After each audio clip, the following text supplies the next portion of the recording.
What is up? Welcome to another episode of Maximilian Must Know. This is going to be a scent safari episode, and the house we're looking at today is called Apoteker Tepe.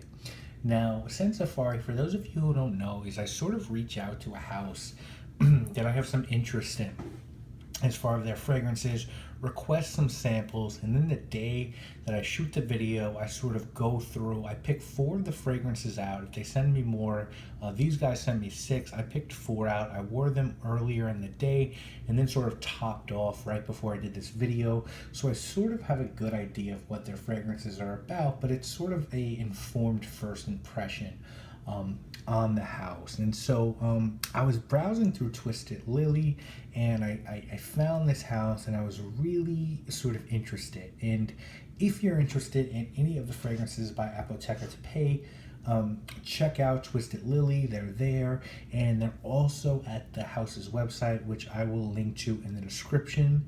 Before we dive into the 4 fragrances, let me give you a little bit of background on this house. The name of the house is the Turkish translation for Apothecary on the Hill, and it's an indie house based in New Orleans.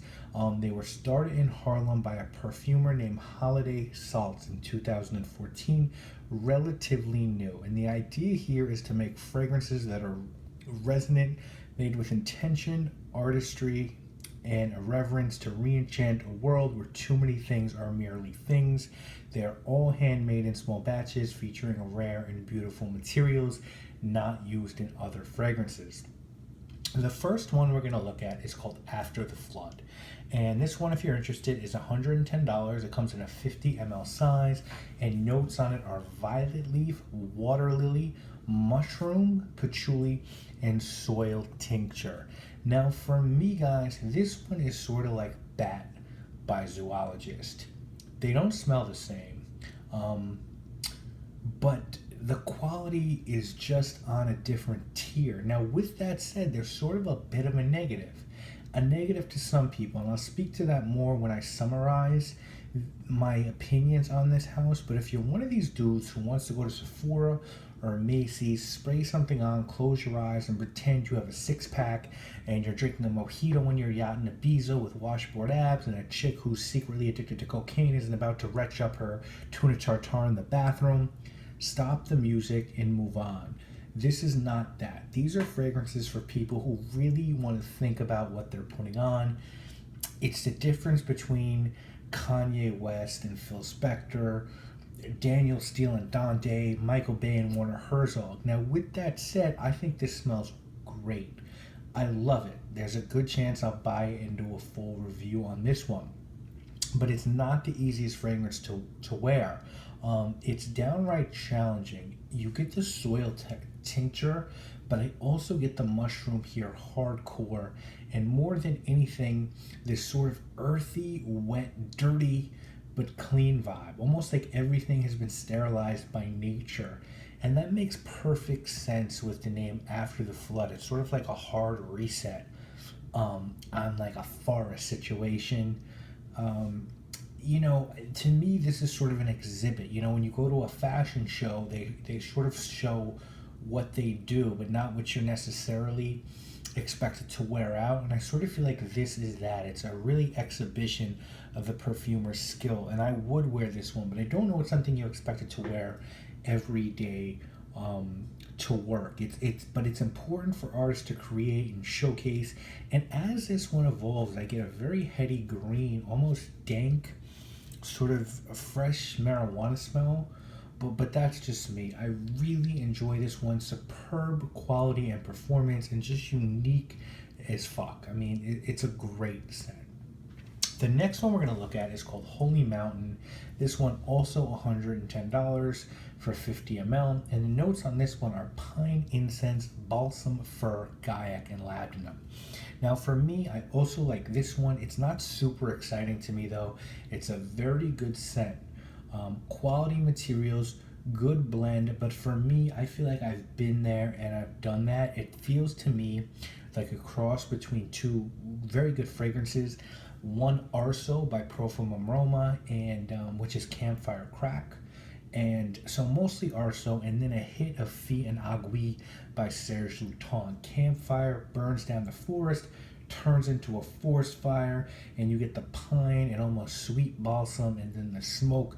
Well done, but I think if you like this type of fragrance, you've got some options, so the price point here is great. And Arso is missing those woody, sappy notes, and Serge Luton is missing that. The Serge Luton Fille and Aiguille is missing that hardcore smoke.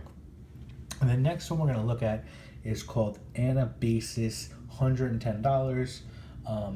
2015 release, notes of citrus, shisho, birch, mint, pine, cedar, and musk. Now, I loved this one at the top.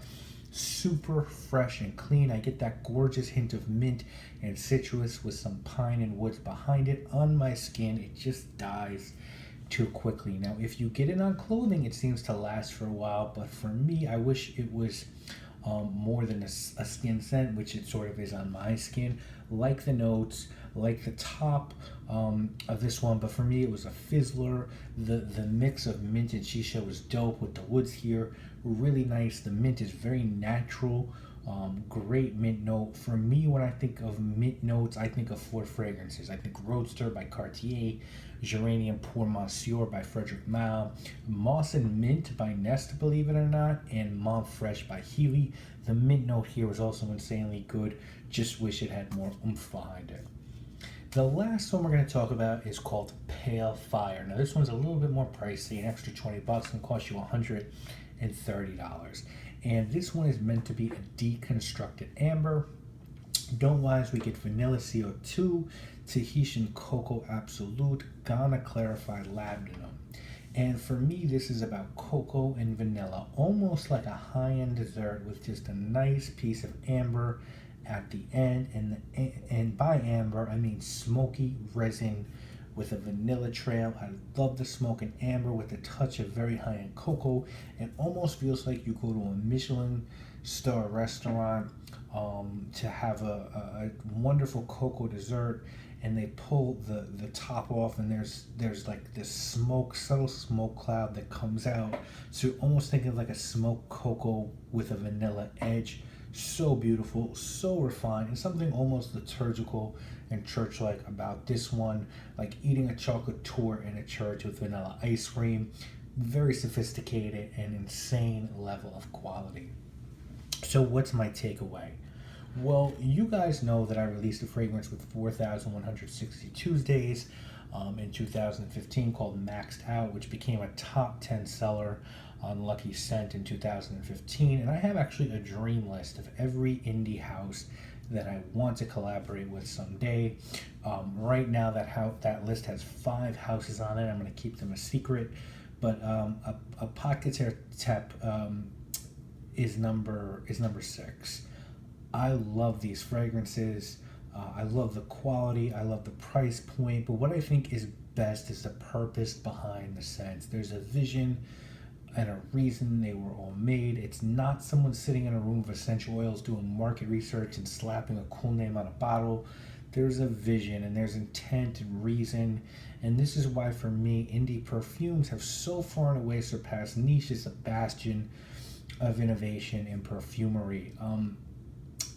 Niche and designer fragrances are, for me at least, becoming harder to distinguish and sort of go back and forth imitating one another. And at indie, you have people creating for their livelihood and having their intellectual freedom to create the types of perfume that they believe in without a board of directors to answer to. And the real benefit of that is to the consumer. Usually there's no middleman, there's no ads, so the prices are usually very friendly.